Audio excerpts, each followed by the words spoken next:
Бұл Чернобыль атом электр станциясы. 1986 жылдың 26 сәуірінде Чернобыль АЭСінің 4-ші электроблогында жарылыс болды. Бұл адамзат тарихындағы ең алғаш жарылған атом станциясы. Сол кезде 50-ге жуық адам қаза тапты. Атмосфераға адам өміріне өте қауіпті радиациялық элементтер тарап кетті.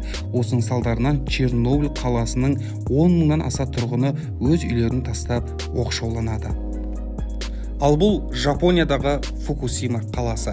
2011 жылдың 11 наурызында Фукусимадағы қатты болған жер сілкінісі мен цунамидің салдарынан атом станциясы жарылып, атмосфераға ұшатын химиялық элементтер мен радиация тарап кетеді.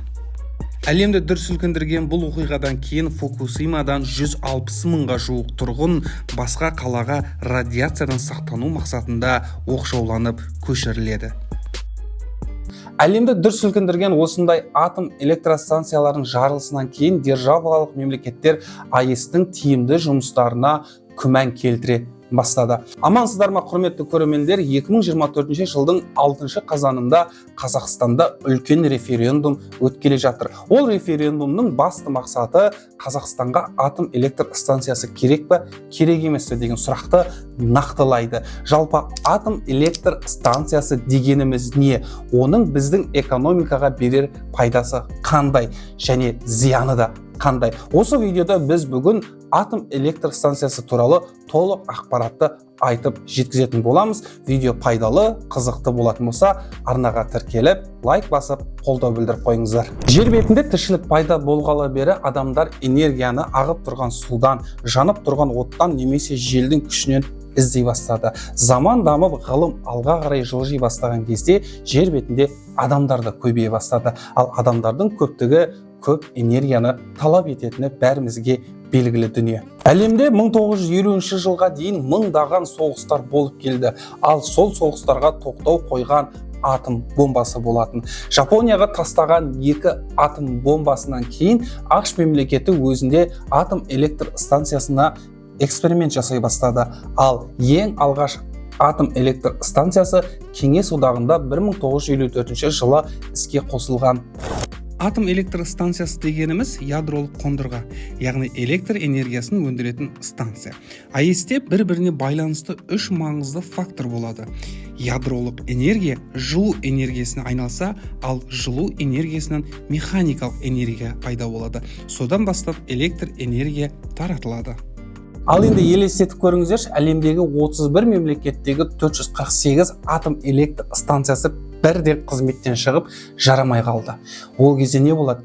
Әрине, ол кезде дүрбелең басталып, жер бетінде хаос болады. Себебі кез келген экономиканың тіреуі болған ол энергетикалық ресурс.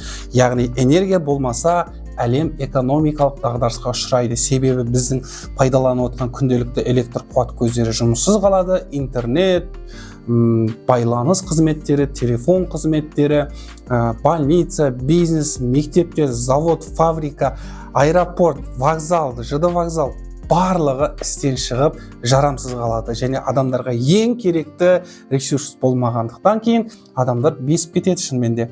Сол себепті атом электр станциясы ең тұрақты, ең сапалы энергия көзін бере алады және ол өзінің мощності арқылы қаншама елді мекенді тұрақты сапалы түрде энергиямен қамтамасыз етеді. Сол себепті әлемдегі державалық мемлекеттер атомный электр станцияның керек екенін, ол мықты дүние екенін біледі. Қазіргі кезде әлемнің 31 мемлекетінде 448 атом электр станциясы жұмыс жасап тұр. Мына видеода біз әлемдегі топ 10 мемлекетті көрсетеміз және бұл мемлекеттерде ең көп атом электр станциялары жұмыс жасайды. Және ақш мемлекетінде 96, Францияда 58, Ресейде 39, Жапонияда 33, Оңтүстік Кореяда 24, Үндістанда 22, Канадада 19, Украинада 15, Ұлыбританияда 15, Испанияда 7 атом электр станциясы жұмыс жасап тұр. Бұл тізімдегі мемлекеттердің барлығы әлемдегі топ дамыған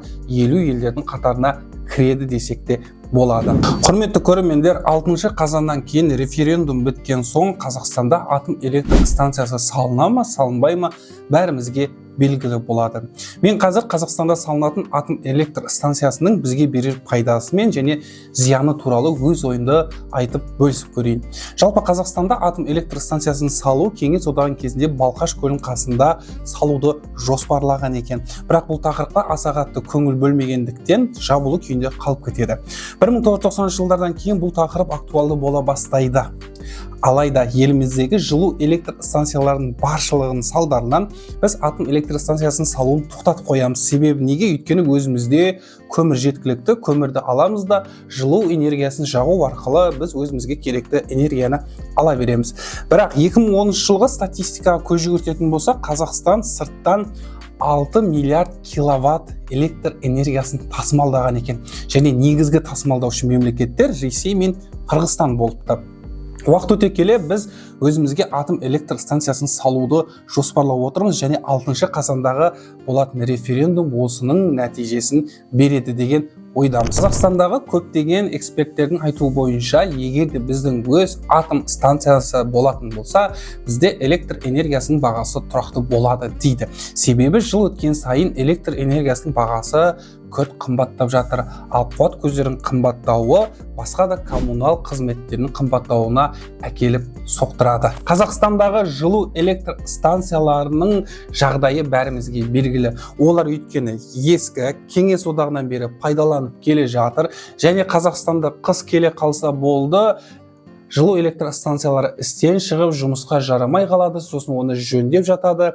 Есесіне сол елдің тұрғындары, қаланың тұрғындары зардап шегіп, қыстың қақаған аязынан зардап шегіп жатады. Оның үстіне жылу электр станциялары көптеп көмірді жағады. Сол көмірдің түтіні біздің атмосферамызға түсіп, экологиямызға кері әсерін тигізіп те жатыр. Және атом электр станциясының Қазақстанда салынуының маңыздылығы міне осы жерде. Бізде атом электр станциясының бір пайдасы ядролық қалдықтарды сыртқа шығармай, қоймаға сақтау арқылы ауаны ластамайды және электр энергия қуат көздерін едәуір жақсырақ береді. Және бұл кез келген мемлекеттің экономикалық өсіміне алып келеді. Өйткені тұрақты энергия көзі кез келген салаға өз пайдасын тигізеді, құрметті көрермендер. Сондықтан Қазақстанда елімізге бір атом электр станциясы керек десеңіздер, оны қолдасаңыздар, комментарияға жаза кетіңіздер. Себебі мен өз басым Қазақстанда бір атом электр станциясын болғанын қалаймын. Неге?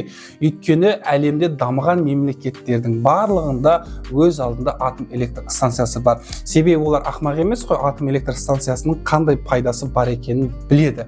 Бірақ енді зиян жағы да бар. Зиян жағын мен баста айта кеттім.